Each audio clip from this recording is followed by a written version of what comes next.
Ketika kita ngeluh sama Tuhan, what have you done? Kita lagi ngomong sama Tuhan, apa lu tahu gak sih cara jadi Tuhan? Nampaknya kalau kita jadi Ayub, kayaknya kita berharap Tuhan menjelaskan sesuatu atas segala sesuatu yang menimpa kita. Dia kehilangan 10 anaknya dalam satu hari. Dia kehilangan seluruh ladangnya yang berhektar-hektar dalam satu hari, di hari yang sama. Dia kehilangan seluruh ternaknya di hari yang sama. Disisain istrinya. Istrinya yang terpukul dan bilang sama Ayub, lu masih mau nyembah Tuhan juga Ayub? Yaudah lu nyembah Tuhan terus mati aja gimana? Istrinya ngomong kayak gitu. Kenapa? Karena gak mudah pasti buat semua, buat Ayub dan buat istrinya. Saya kalau jadi istri Ayub, respon saya kurang lebih seperti itu. Gak kebayang, anak kami 3, aku dan istriku punya anak 3 anak. Bayangin kalau 3 yang meninggal dalam satu hari. Saya belum tentu masih waras. Makanya teguran Ayub kepada istrinya kena ke saya. Ayub bilang, bicaramu seperti perempuan gila.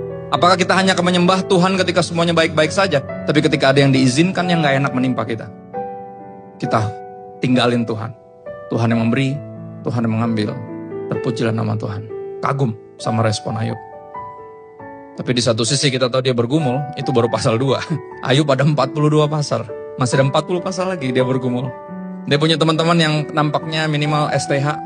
Kayaknya MTH, mungkin udah doktor, profesor teologi. Yang mencoba cari tahu kenapa hal ini semua menimpa Ayub. Mereka menuduh Ayub pasti melakukan sesuatu di belakang layar. Kayaknya lu punya dosa tertentu, Ayub, lu kena azab bro. Kata Ayub, enggak. Asli, tanya Tuhan. Gue gak bikin apa-apa yang salah.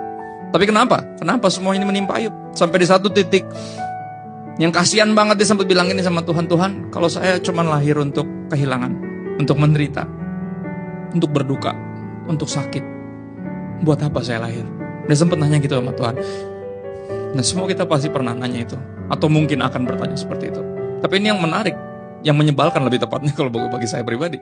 Tuhan gak ngejelasin. Tuhan malah memberikan berentet pertanyaan kepada Ayub.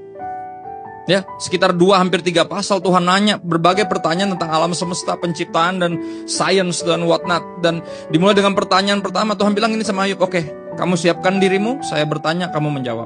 Di mana kamu ketika saya bikin alam semesta? Apakah saya perlu nasihat kamu untuk menciptakan semua ini? Ketika kita ngeluh sama Tuhan, what have you done?